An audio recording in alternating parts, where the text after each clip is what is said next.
ಒಂದಲ್ಲ ಎರಡಲ್ಲ 5 ದಶಕಗಳ ಕಾಲ ಕನ್ನಡಿಗರ ಹೃದಯವನ್ನು ಸಂಗೀತದಿಂದ ಆಳಿದ ಈ ಸಹೋದರರು ಯಾರು ಗೊತ್ತಾ? ರಾಜನ್ ಹಾಗೂ ನಾಗೇಂದ್ರ ಅವರು.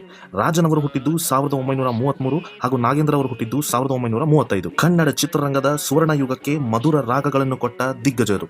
ರಾಜನ್ ನಾಗೇಂದ್ರ ಅವರು ಮೈಸೂರಿನ ಸಂಗೀತದ ಕುಟುಂಬದಲ್ಲಿ ಜನಿಸಿದವರು. ಇವರ ತಂದೆ ರಾಜಪ್ಪ ಅವರು ಹಾರ್ಮೋನಿಯಂ ವಾದಕರಾಗಿದ್ದವರು. ಅವರು ಆಗಿನ ಕಾಲದ ಕೆಲವು ಮೂಕಿ ಚಿತ್ರಗಳಿಗೆ ಸಂಗೀತ ನೀಡಿದ್ದರು. ತಂದೆಯ ಮೂಲಕ ಸಂಗೀತದ ಪಾಠ ಕಲಿತ ರಾಜನ್ ನಾಗೇಂದ್ರ ಅವರು ಬಾಲ್ಯದಿಂದಲೇ ಶಾಸ್ತ್ರೀಯ ಸಂಗೀತದ ತರಬೇತಿ ಪಡೆದಿದ್ದರು. ಮುಂದೆ ರಾಜನ್ ಅವರು ರಾಜ್ಯ ಮಟ್ಟದ ಸ್ಪರ್ಧೆಯಲ್ಲಿ ಪ್ರಥಮ ಸ್ಥಾನ ಪಡೆದರು. ನಂತರ ಜಯಮಾರುತಿ ಆರ್ಕೆಸ್ಟ್ರಾ ಮೂಲಕ ಸಾರ್ವಜನಿಕ ಸಂಗೀತ ಕಾರ್ಯಕ್ರಮಗಳನ್ನು ನೀಡಿದರು.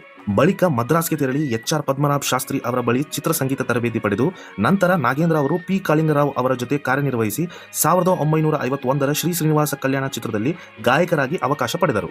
ಮುಂದೆ 1952ರ ಸೌಭಾಗ್ಯಲಕ್ಷ್ಮಿ ಚಿತ್ರದ ಮೂಲಕ ಸ್ವತಂತ್ರ ಸಂಗೀತ ನಿರ್ದೇಶಕರಾಗಿ ಅಧ್ಯಾಯ ಆರಂಭಿಸಿದರು. 1973ರ ಗಂಧದಗುಡಿ ಚಿತ್ರದ ನಂತರ ಅಪಾರ